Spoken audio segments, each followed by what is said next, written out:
Bienvenue dans cette nouvelle édition du QG Week-end. Au sommaire, démission du gouvernement et du Premier ministre au Togo, annonce sans surprise puisqu'elle intervient à la suite de l'élection présidentielle du 25 avril dernier. J-1 avant les élections législatives en Éthiopie, à la veille du scrutin, des partis de l'opposition dénoncent des pratiques de harcèlement et d'intimidation. Et portrait dans ce journal de l'artiste béninois Cécile, un artiste singulier qui allie art plastique et musique. Mais tout d'abord, les gouvernements sénégalais et marocains ont signé ce jeudi 21 mai 13 accords de coopération dans les domaines de l'industrie, des douanes, du tourisme et de l'environnement. Des accords conclus à l'occasion de la tournée africaine du roi du Maroc, Mohamed VI, dont Dakar était la première étape. Le souverain chérifien doit rester jusqu'au 27 mai prochain au Sénégal. Au Togo, le Premier ministre Kwesi Sele-Agodji Aoumezounou a remis ce vendredi sa démission au président Faure Gnassingbé. Cette démission intervient près d'un mois après l'élection présidentielle du 25 avril. En attendant la désignation d'un nouveau Premier ministre ou sa reconduction, le chef du gouvernement démissionnaire devra gérer les affaires courantes. Aminata Diak. Au Togo, le Premier ministre Kwesi Aoumezounou a remis sa démission et celle de son gouvernement au président Faure Gnassingbé qui l'a accepté. L'annonce a été faite dans un communiqué publié ce vendredi 22 mai, un départ qui intervient près d'un mois après l'élection présidentielle du 25 avril. Au terme d'un processus libre, équitable, transparent et démocratique, le peuple togolais a renouvelé le 25 avril 2015 sa confiance au président de la République en le reconduisant à la magistrature suprême. Conformément à la pratique républicaine, le Premier ministre Kwesi Aoumezounou a présenté ce jour au président de la République sa démission ainsi que celle de l'ensemble du gouvernement. Pour certains observateurs, cette double démission était attendue après l'élection présidentielle. La démission du gouvernement togolais actuel et de son Premier ministre est liée à l'élection présidentielle qui vient d'avoir lieu, qui a vu la réélection du président Faure Gnassingbé. Et pour se conformer justement à cette nouvelle donne politique et au nouveau projet que Faure Gnassingbé veut impulser pour le Togo, il lui faut une nouvelle équipe et donc c'est dans l'ordre des choses. Entre 2008 et 2012, Kwesi Aoumezounou était le secrétaire général de la présidence de la République. Il avait été nommé au poste de Premier ministre en juillet 2012 en remplacement de Gilbert Oungbo.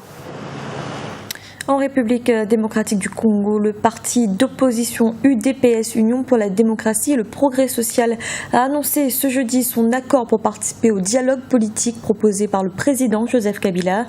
Une décision qui fait figure de revirement puisque jusque-là cette formation contestait la légitimité du chef de l'État.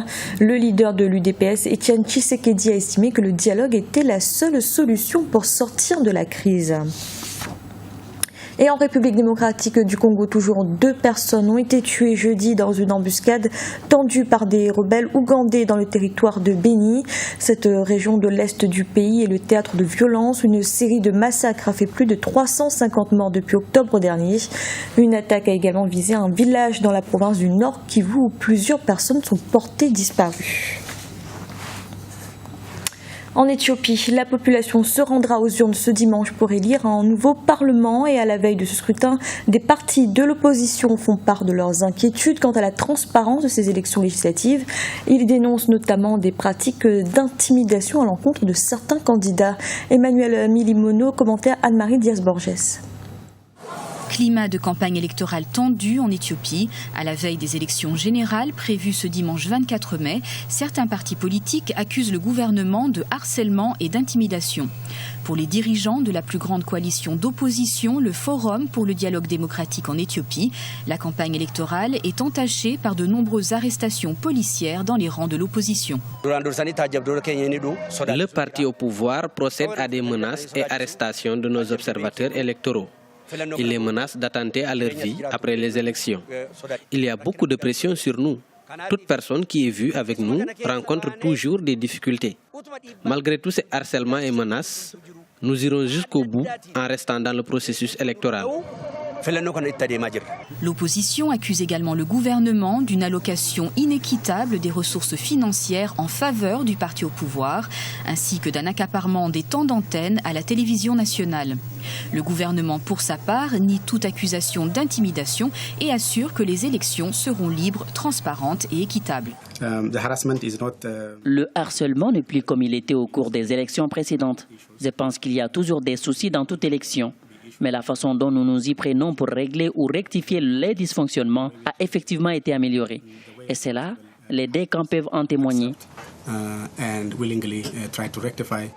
Plus de 36 millions d'Éthiopiens sont appelés aux urnes pour choisir les 547 députés de la Chambre des représentants du peuple, ainsi que les assemblées régionales.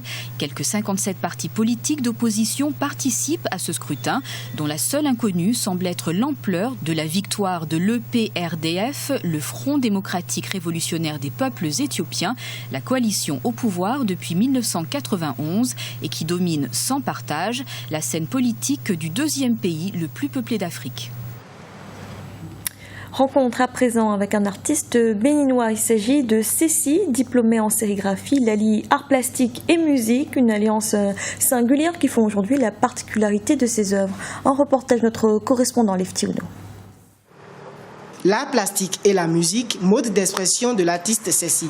Passionné du dessin depuis tout petit, Cécile s'est vite lancé dans sa carrière au détriment de longues études. Après l'obtention d'une attestation de diplôme en sérigraphie, il suit une formation de 2 ans au Ghana à l'école d'art Le Mozart. Aujourd'hui, les œuvres de l'artiste donnent du sens à son existence. L'art plastique représente l'homme.